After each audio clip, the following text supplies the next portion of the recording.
Hello, spiritual friends. I wasn't going to do this chapter from the Bible, but this is John, and it's verse 8, and it goes from 53. The woman caught in adultery. Yeah. I've got to read it, and then I'll let you know why I wasn't going to do it. Yeah. Right. It's the beginning now. Then everyone went to his own house. So that's from the previous verse. This is the beginning of this 8 now. But Jesus went to the mountain of Olives. Early in the morning he returned to the temple. All the people came to him, and he sat down and taught them. The scribes and the Pharisees brought a woman caught in adultery. When they had put her in the middle, they said to him, "Teacher, this woman was caught in the very act of adultery. Now Moses in the law commanded us to stone such, but what do you say?" They said this, testing him, that they might have something of which to accuse him. But Jesus stooped down and wrote on the ground with his finger, as though he did not hear them. So when they continued asking him, he stood up and said to them, "Let him who is without sin among you be the first to throw a stone at her." Again he stooped down and wrote on the ground.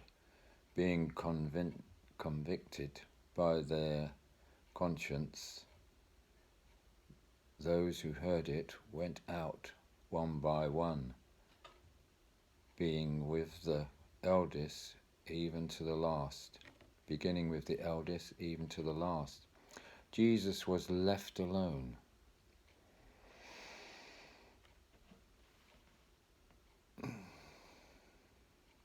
And the woman standing in the midst. When Jesus had stood up and saw no one but the woman, he said to her, "Woman, where are your accusers? Did no one condemn you?" She said, "No one, Lord." Jesus said to her, "Neither do I condemn you. Go and sin no more." Yeah, so the reason I wasn't going to read that passage is because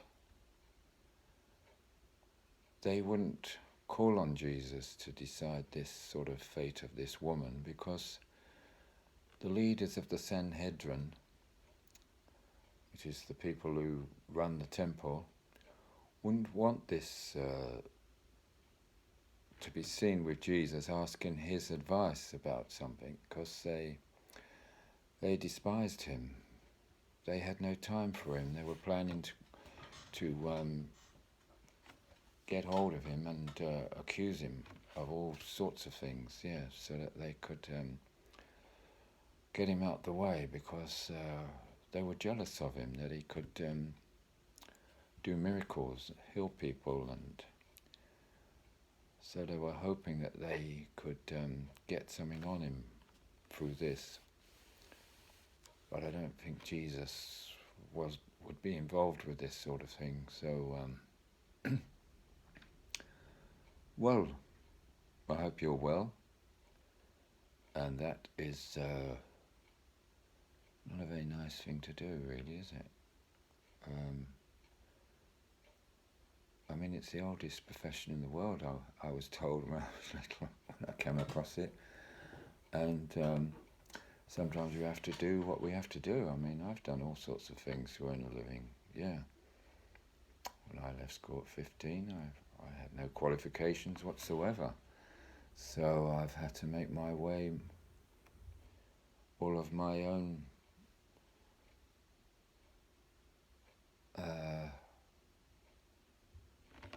all of my own fruition, really, to get on and do things, yeah. And maybe you have been the same, finding your way. Let out at school at 15, no education, and never even taught me how to apply for a national insurance number, and applying for a bank account would have been useful. But I don't know what they were trying to teach people, really. They just go by old-fashioned ways of teaching, and now, of course, dyslexia is recognised, but I was too late for that because they've got special schooling or something. But I hope you don't have any problems with getting a job that you wanted because you couldn't spell. I mean, I tried to join the Navy, the Royal Navy, and it was a written exam, and of course I couldn't do that. I looked at it and I thought, well, I don't know how to spell to write in what I think the answer might be. So, and then they told me, they were kind enough to say, why don't you try the Merchant Navy? So off I went made an appointment for the Merchant Navy. It's more or less the same thing, yeah. A written examination. And all I wanted to do was mop the decks and see the world. And yeah, that would have been interesting, but never happened. So there we go.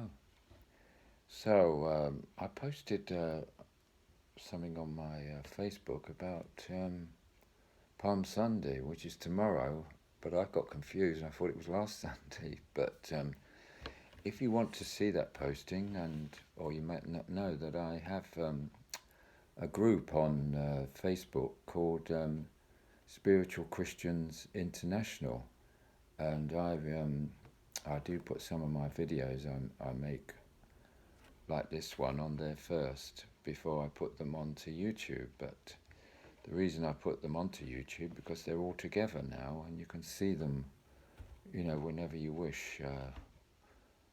They've actually told me I've got 66. I didn't know I had 66 videos on YouTube, but there we go. But if you want to join my group, it's Spiritual Christians International, and you can ask me questions on there and bring up a topic you would like a video made of. Yeah, if you'd like to be interviewed about your faith, I'd be interested to interview you if you'd like to, and contact me on Facebook then, if you would. And well, I'll let you go now, and well, of course I don't have to let you go. I mean, you're free to come and go as you please, yeah.